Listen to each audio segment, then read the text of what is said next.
Ladies and gentlemen, it's Johnny TCG back with another video. Today I've got a solid Charlotte Katakuri list for you. Now, Charlotte Katakuri, kinda old news, kind of already explored territory.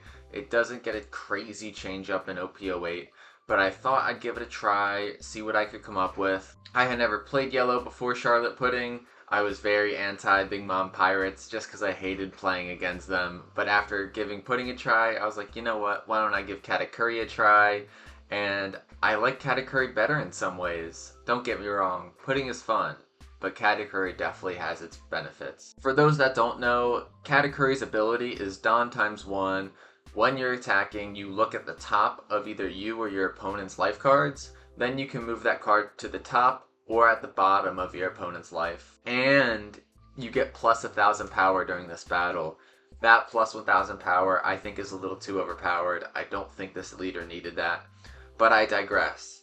The point of this ability is to arrange your life cards in the most optimal way. So for example, if you get a beige at the top of your life, you're going to want to throw that all the way down. If you see your opponent has a really good trigger in their life, you're going to want to move that down so they don't get to activate it right away. Or if they have a game-saving trigger, like you are the one who should disappear, you're going to not want to move that to the bottom and you're going to want to leave it at the top. For the most part, this is a standard list, but you will notice some big omissions. The elephant in the room is there's no 8-drop Katakuri in here. Now, that card's solid, and in certain situations, it's great. But we're already running so many cards without counter that I just didn't feel like I needed it, you know? Some of the other cards that are missing from this list that you see in most Katakuri lists are Charlotte Brûlée, the blocker with the trigger, the 4-cost Sanji, the blocker with the trigger, and I don't think those cards would be bad in this deck either. I really think that if you want to change up some of the ratios a little bit, it'll work well. The thing is, I've thought about testing them, but right now the deck just feels so good for me as it is that I'm like, why mess with it, you know? The new additions to the deck in OP08 are Egghead Nami. This 5-cost 5,000 power character. Nami's on-play effect is you may trash a trigger card from your hand and then KO one of your opponent's cost 5 or less characters. Then after that, if you have 3 cards or less in your hand, you can draw a card. So you get to replace the card you trashed. Not too bad if I say so myself. It also has a trigger that you get to use its effect. Solid. I definitely like my Katakuri lists a little bit more trigger reliant. And spoiler alert, I do have a 50 trigger Katakuri list coming up, so if you're interested in seeing that, definitely subscribe and stay tuned. Our next OP08 card is S-Snake. This 5-cost 6,000 power character has the on-play effect of making it so one of your opponent's characters costs 6 or less, besides Monkey D. Luffy, cannot attack next turn. It's like a mini version of the 6-cost Boa Hancock from OP07. It has a trigger of using its ability, and so it's kind of like a mini beige in that aspect. If you have this, it won't be able to freeze a high-cost character, but it could still save you in a crucial moment. One card that you might not be running in your deck, but I would highly recommend it, is Blaze Slice. This is kind of like a miniature 200 million volts Amaru. You can either use it during your turn or on your opponent's turn. You get to give up to one of your characters or leaders 1,000 power. Then, if your opponent is at 2 or less life, you can rest one of their 4-cost or less characters. This is perfect to rest a blocker late game and then go for it. It even has a trigger that just lets you rest one of your opponent's characters that are 4 or less. Solid card, I think you should consider it. One of the things I really like about this deck is that it's relatively cheap. Not as cheap as maybe Nami or Reiju is nowadays, but with the Katakuris gone, you're saving $40 for each copy, basically. One switch out you can make is Charlotte Flampe. This will bring the cost even lower for this deck. I mainly use her as just a 2k counter that's searchable, but there are other Big Mom Pirates characters that are searchable that are 2ks, so I don't think that would be a bad idea either. So if you wanted to go for an even cheaper build, you could do that. Overall, I think this leader is really fun. Now, one thing to be aware of is that 10-drop Big Mom, if you chain them together, is going to be absolutely broken, but it does not really impact your opponent's board at all. If your opponent has a wide board and is applying a lot of pressure, the Big Mom might not save you. It might not be enough. You're going to want to clear board. I think if you told me you put a Yamato somewhere in this deck, I wouldn't call you crazy. I don't think I really needed to go too in depth with this deck breakdown. You've probably seen a Katakuri list before. Let me know if you have any specific questions in the comments below. Before we get to the gameplay, I do have a custom Katakuri Leader for you. I think this one looks great. I took art from the Treasure Cruise app. I am not the artist. It's got a cool rainbow hollow on it. If you want to win it, all you have to do is 1, leave a like, and 2, leave a comment. If this video gets 25 likes in the first 24 hours, I'll send it to one US-based commenter completely free. You can't beat a free custom leader. If you enjoyed the content, definitely consider subscribing. It really means a lot to me. I said it in the last video, but my wife said she's going to start selling my One Piece figures if I don't hit 500 by the end of the month, so help a brother out. I don't want to lose my Law figure. I don't want to lose my Whitebeard figure. I don't want to lose my Luffy figures. Hit the subscribe button. The fact of the matter is though, leaving a like, leaving a comment, and hitting the subscribe button goes a long way for the channel, so I appreciate it. You've heard enough of me yapping, roll the gameplay. First up, we have a game against Purple Kaido from Starter Deck 4. We are on the even curve. We're going to mulligan our first hand. Didn't really like it too much. We don't see a Charlotte Pudding, which is what we like to play on turn 1, so that's a little bit of an L. We let the leader swing go through, and we get the Egghead Nami. No point in using the trigger effect right now, so we'll just keep that in our hand. For 3 Dawn, they play out Onigashima Island. When you're playing a Starter Deck 4 Kaido, that Onigashima Island is so important. We're going to swing 7,000, look at the top card of our life. We're going to leave that on the top so we can trigger it out. And then for 3 Dawn, we'll play Charlotte Parasparrow. We are back on track. They're at 6 Dawn, and we could see a King play right here to KO our Parasparrow. If that's the case, it's not the end of the world. At least we'll get a search off with the Parasparrow's on KO effect. For 4, they're going to play the Mr. 2 Bon Clay from EB01. This lets them ramp it on as active. They're going to swing 5 with Leader. I'm going to let that go through so I can play out the Satori trigger. Then they're going to play out the Black Maria. Now, luckily for me, I can KO that Black Maria. That is going to be huge because if you leave a Black Maria on the board with Starter Deck 4 Kaido, they're going to be able to spam the Leader ability. We're going to KO it with Gadatsu, then swing 5,000 with Parasparrow in the lead. They're going to give me the 2k counter for that. I'm going to swing 5,000 with Satori at them. They're going to give me another 2k counter, which I was a little surprised by.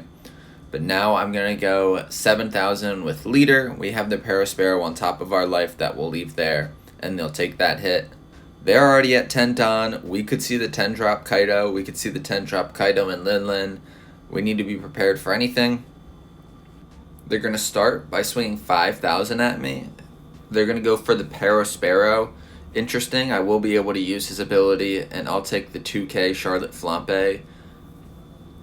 Now they're going to swing 6,000 into Satori. I'll give them that. If they were to play a 10 drop Kaido, which is what I'm expecting right here, there's no point in defending these characters. They go with the 10 drop Kaido and Linlin. Man, I love that card. I need to be careful about what I play now, knowing that whatever I play will be KO'd next turn when they attack. Knowing this, I'm going to start my turn by swinging 6,000 into Mr. 2 Bon Clay with Gadatsu. I'm going to then play down Pudding to get a search. Looking for Big Moms, but I'll take the Parasparrow, I guess. We've got 7 Dawn to work with. I'm going to swing big into their life.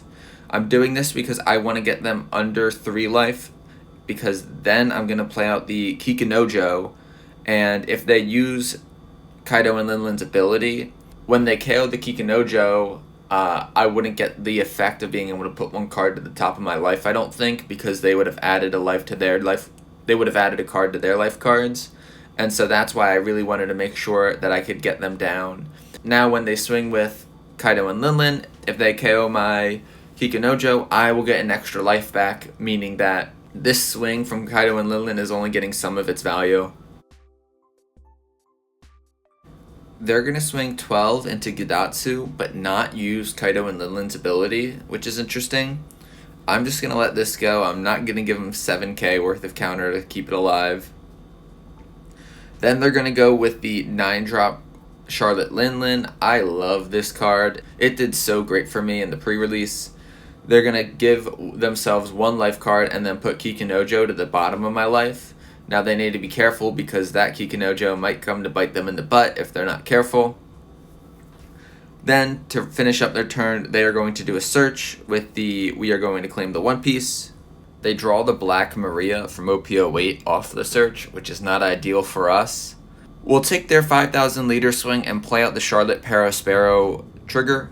That is a very nice trigger to get. It'll give us an extra swing next turn. We're going to start off our turn by swinging 5,000 with Parasparrow in the lead. We're just going to apply some pressure here. I may or may not play down the 10 drop Lin Lin. It stinks that I could just get KO'd next turn by the Kaido and Lin Lin, but at the same time, it will give me a life and take a life away from them, so that's a pretty good deal.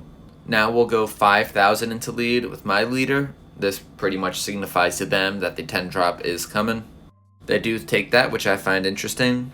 Only 4 cards in hand for them. We know one of them is a Black Maria. We're going to play down the 10 drop, gain a life, trash one of their lives. I'm feeling like I'm in a pretty good spot right now. Even if they do use Kaido and Lin Lin's ability, they are going to go down 10 Don, and that's going to take them a while to get back up. The game's not over yet, but I am feeling pretty comfortable in our position right now. They're going to give 6 Don to their leader and swing 11 into me.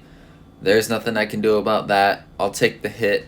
We do get the S-Snake, and I misplay here. I forgot that S-Snake only hits a 6 cost or less. So I am feeling like a fool. I'm going to drop down and give you 20 push-ups as consequence for a misplay. They're going to swing big with their Big Mom. I'm going to take that hit. We get the Gidatsu. Nothing crazy there. Now we've got the Kaido and Lin Lin swing. They're going to use the ability to KO all the characters on the field, trash one of my lives, give themselves 1 life. This is not ideal.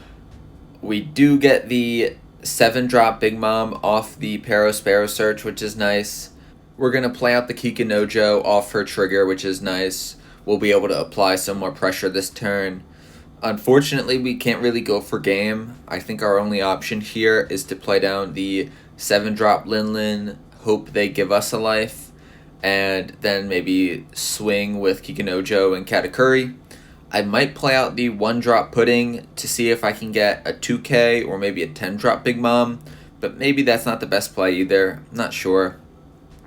They give me the extra life. That tells me that they maybe are worried about countering out of some swings. That is good news. We're going to start with 7,000 with Kikinojo, and that one is going to hit. They're playing a little bit of a risky game here. Now, I've got 2 Dons still up. I'm debating on whether or not I want to search with Pudding. I decide not to. I'll keep it as counter. We're going to go 8,000 with Leader, checking our last life just to see what it is. The Egghead Nami trigger probably won't be that useful to us unless they play a blocker this next turn. They're going to go with the Black Maria. I think they're going to try to use Leader ability, then swing with their leader and Kaido and Lin Lin. And that's what they're going to do. They're going to trash Nami. Now, in most situations, this would be GG's and they would win. But alas, I am Johnny TCG. I've always got the 2Ks. We are going to be able to counter out of a 12,000 power swing. And now we're going to counter out of a 5,000 swing. This is it, ladies and gentlemen. Sometimes you just have the cards and there's nothing they could do about that. GG's. Next up is a game against Marco. I get to choose the turn order and I'm going to go first. We see the Pudding on our first turn and I'm going to keep that. It'll help us search for our Big Moms. Marco is going to be a deck you see a lot of in OP08, so you better get used to it. I have the choice between 7 cost Big Mom and 10 drop Big Mom. I'm going to go with the 10 drop Big Mom. This might make my later plays a little bit awkward when I'm at 7 Don and I might not have anything great to play, but that 10 drop Big Mom is just so good, I want to make sure I have at least one of those in my hand. They're going to use Leader ability here, draw a card, then put one at the top of their deck, pass it back to me. I've got 3 Don to work with, no real plays. I'm just going to swing big with my Leader and take a look at the top of my life. We see the Gidatsu. I'm still new to this deck, and so I am going to put it at the bottom because I'm hoping to find a trigger. But in hindsight, I don't think that's the right play. I think the right play is just leaving it on the top and taking it to my hand. Maybe I'll play it out. I could play it out next turn and pop a 3 cost or less if they play a block or Dofi.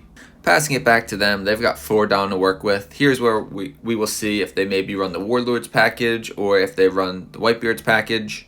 They're going to swing 5,000 into us, and we are just going to take this. We are going to get the 7-drop Linlin, which is perfect. It'll be good for my 7 Dawn turn. And then they hit me with the pudding. That is really unfortunate. That is really unfortunate. I was very satisfied with my hand. This hand isn't terrible, but not as good as my last hand, certainly. I have a couple different options. I could have went Nami and KO the pudding, but instead I'm going to play out the pudding, draw the Charlotte Flampe. I was looking for a big mom. Going to swing 5,000 with Leader and then play out the Kikinojo. If this deck runs Gravity Blade Raging Tiger, this Kikinojo won't get a ton of value. But if they don't, it could be a good opportunity for me to regain a life. Passing it back to them, they've got 6 Dawn to work with. For 1 Dawn, they are going to use Seaquake to KO my Charlotte Pudding 1-drop. That's an interesting choice. I am not sure that Charlotte Pudding was really a threat, and so I'm not positive on why they felt the need to do that. Regardless, they are going to swing 7 now with Pudding. We are going to let this hit, and we do get the Satori trigger. We love to see it. An extra body on board, going to put some pressure on them that they didn't expect. Now they're going to give 2 Dawn to Leader. Going to use Leader ability to draw a card. They're going to put one of their cards at the bottom of their deck. Give minus 2,000 from to Pudding. Swing 7 at me, and we'll take this hit. We do get the 10-drop Big Mom. And then we top deck another Nami. Here, I think I'm just going to clear their Pudding and then go for lead. I think I might just play out the Nami and then not use her effect, of course. No reason to trash a card from my hand and might as well develop a body. I may also swing big with Pudding. That is also an option. Now 7 with Kikinojo. They'll take that. I decide to put some Dawn on Pudding and just get a swing in. 6,000. They'll need to give me a 2K, which they do have. And now it's time for 7,000 with Leader. We have a Charlotte Pudding in our life. We're just going to leave that at the top. 7,000 into lead. They will take that. They are down to 1 life. We are in a pretty good position. 1 Dawn on Marco. Using Leader ability, they'll draw a card, then put a card at the top of their deck. They minus Satori so that they can kill it with the Marco 5-drop, which is a solid play for them. Now they're probably debating whether to swing into Kikinojo or to swing into my life. They're going to swing into the Kikinojo for 8,000. I'll just let this go through. Even though we might have had lethal next turn, it does just give us another life. We can KO this Marco with Egghead Nami. We'll probably do that. If they want to bring the Marco back, they'll have to trash a card from their hand. They decide not to, which is a pleasant surprise. They want to keep all the cards in their hand as they can. For 4 Dawn, I think I should just Dawn up on my Leader and swing big. I could also swing twice, once with Pudding and once with Leader, but I do think that swinging big is probably the way. So we're going to Dawn up and swing big. We're going to swing for 9,000, leaving 1 Dawn up for Blaze Slice. Now I'm going to pass it to them. They're going to do their Leader shenanigans. They're going to do as Marco does. They're going to play out the Rayleigh, and they are actually going to be able to KO the Egghead Nami between Marco's debuff and Rayleigh's effect as well. That really isn't a problem. I'm just going to take this hit. We get the Kikinojo as an extra swing, but it likely won't matter. I'm going to do 7,000 with Kikinojo, and then I'll just throw the rest onto Katakuri and swing big. They would have to have a ton of 2Ks in hand to be able to get out of this.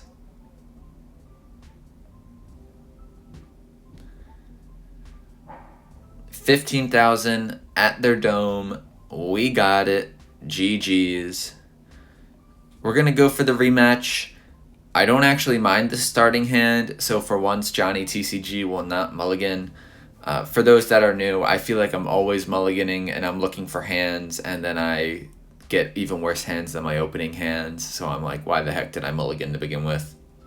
It's because I'm greedy. Sometimes I'm greedy. What can I say? They're going first. They're going to use Marco's ability, draw one, put one on the top of their deck, and pass to me. My 2-Don play is simple. I'm going to play out the Charlotte Pudding. I take the Paro Sparrow instead of the Big Mom, which might be a questionable decision. Let me know what you think. But this gives me a body to play next turn, and then if they KO the Paro Sparrow, I get the search. I love that little bonus when you play out the Paro Sparrow. Even when it dies, you're still getting value. We're going to swing with Leader, 7,000. We check the top of our life, and it is a 7-cost Big Mom, which is absolutely perfect, just what we wanted. We will allow ourselves to take a hit this turn or next turn so that we can get that 7-drop and play it on curve. With 5 Don available, they're going to give 1 to Leader, draw 1, and put 1 at the bottom of their deck. Then they're going to do another 3-drop Dofi blocker search, which is interesting. They just did one last turn, so I wonder what the plan is here. They set the top cards of their deck and are going to swing 7 into me. We will take this and get our 7-cost Big Bomb. Now we're at 6 Don to work with. We could play a Gadatsu. We could play a Egghead Nami. I'm going to go 6,000 into lead. After this, I can go Nami, Kikunojo, Gadatsu. I'm just putting some feelers out there and reacting based on what they do. We get a Charlotte Pudding at the top of our life. We'll just leave that there. That's not going to bring us much value. With 4 Don left up, we'll go Kikunojo. This will be good, as if they try to kill it, we get a life back.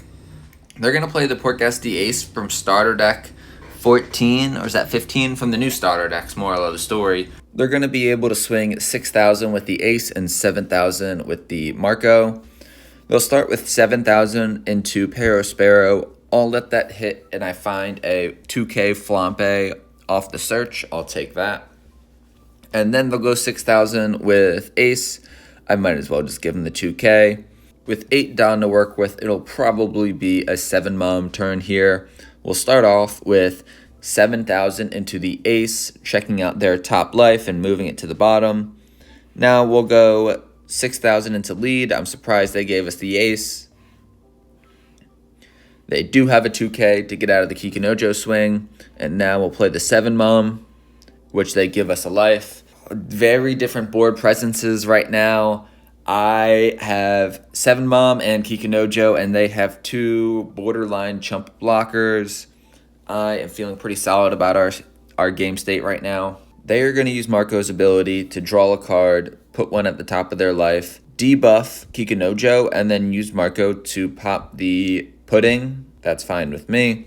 6,000 into Kikunojo. Her on KO effect is active, so I'll let her die. We've got 10 Don up, so our turn is going to be pretty obvious. We're going to start with the 5,000 swing into their leader, which they take. Now I'll play 10-drop Big Mom, making them trash their final life, and then when I swing 8,000 into their life, they block it with one of their Doflamingo blockers. Now we're in a good state. We are going to be able to swing big next turn. I doubt they'll be able to get the 8,000 power Linlin off the field. They will play Sanji into Whitebeard, so they will power up Marco a bit, which is great for them. But will it be enough with only 1 blocker on the field? They're going to swing 6,000 with Marco into my 7-Mom, which I can counter out of with a 1K. I still got plenty of counter in my hand, so I can get out of this 8,000 swing from their leader as well. And this will basically seal it. We'll give them the Gadatsu to get us to 9,000. Now it passes back to us. We're going to start out with the Nami to KO their Dofi blocker. I don't think it really matters that much, though. We have the swings. We're going to go 17,000 with Big Mom. Now, technically, if they did have all 2Ks, they would be able to get out of this hit. But what are the chances of that? And we would have been able to survive and win the next turn. Our final match of the day is against Red Yellow Sabo. This match will probably feature a lot of triggers on both sides. We are on the odd curve, so we will play Sparrow on turn 2. Turn 1, do they have any plays? They do not. Sometimes you'll see a Red Yellow Sabo run a Searcher, either Nami or maybe Big Mom Pirates, but not today. We'll start with a 5,000 swing from Leader. The fact that we are a 5-life leader is going to be very helpful because a lot of trigger cards, I'm thinking of the Wano ones, require your opponent to be at 3 life or less, so their Kikanojos won't automatically be active after 1 swing. We'll take their opening swing. We don't really have a ton of counter in hand. They play out the Charlotte Cracker, which is the perfect target for our Gadatsu. Now we'll swing 5 with Sparrow. Are they going to take this? They do. Nice, no trigger. Now we'll swing 5,000 with Leader, which they'll 1k out of with the 4-cost Sanji blocker, the one that I'm infamously not running in this deck. Call me crazy in the comments if you think I'm crazy for not running it. They're going to give 2 Don to their Leader and swing 7,000 at me. I'm going to take this, but I think in hindsight, I should have countered out of that because now if they run Wano triggers, they're going to be able to play them off of life, which I do not like. We are at 7 Don. I could go with the 7-drop Big Mom, but I think instead I might play S-Snake or Egghead Nami just so that Charlotte Cracker doesn't get any value. They take the 5,000 swing from Sparrow.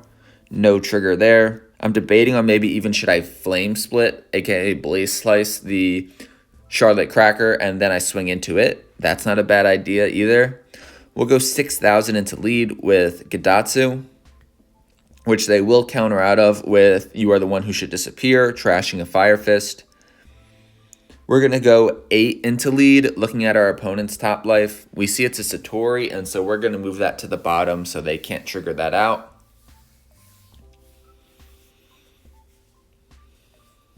It was the illusion of choice, though, because they did get a Lindbergh off the trigger. So either way, they were going to get a body out of life. Their turn, they've got 8 Don to work with. They are going to swing 6,000 into Sparrow. I could keep it alive to maybe put more pressure on them next turn and go for game. But also, if I let it go, it's not a huge deal. I get the search. I decide just to counter out of it. Let's really put pressure on them and go for game next turn. They haven't used Leader ability once yet, and so we might see that from them this turn. They might throw down the Charlotte Cracker to life, which they do, which gives Lindbergh a power-up. Besides that, they do still have 5 Don to work with. 7,000 into Gadatsu. I could counter out of this, and I think I will. It's a little risky getting rid of my last bit of counter, but it will allow me to put more pressure on them next turn, and I'm really going to try to push for game. Maybe I shouldn't have done this first, but I am going to play out the Charlotte Lin 7-drop. I wanted to see what they were going to do before I make any other decisions. Here is my big brain play. I'm going to swing at life, trying to get them to play out the Charlotte Cracker trigger, which will make them trash 1 card from their hand. Then I'm going to play out Blaze Slice and potentially swing into it. We'll see what they do. If they do use the trigger here, they're going to have to trash a card, which they do, so it's all going according to my plan. We are going to rest the Charlotte Cracker with Blaze Slice, and then we are going to swing into it. First up, we have to power up our Katakuri, then we rest it. And now we're going to swing 8,000 into the Cracker, so they did that trigger for absolutely nothing. They are in a really bad spot. There is not much they can do right here. I've got a wide board. They've got 1 life left. I think they're just going to concede. There was nothing that they were going to really be able to do. Ladies and gentlemen, those are the games I got for you. What did you think about them? I am having a ton of fun with this leader. You might think I'm a little crazy because I'm not running 8-drop Katakuri. I'm not utilizing Charlotte Brûlée or Sanji. I just feel like the deck has been going well as is, that I've been hesitant to change up the ratios. I'm sure once I test it more, I might start trying them, but as it is now, I'm pretty comfortable with it. And not to mention, Charlotte Katakuri's like 40 bucks each. Who's trying to pay that much? Not me. Unless y'all start hitting that like and subscribe button, then maybe I'll be buying out the Katakuris I want in no time. Don't forget to leave a like and a comment if you want to win the custom leader. This has been a Johnny TCG production. I'm out. Have an amazing day, y'all.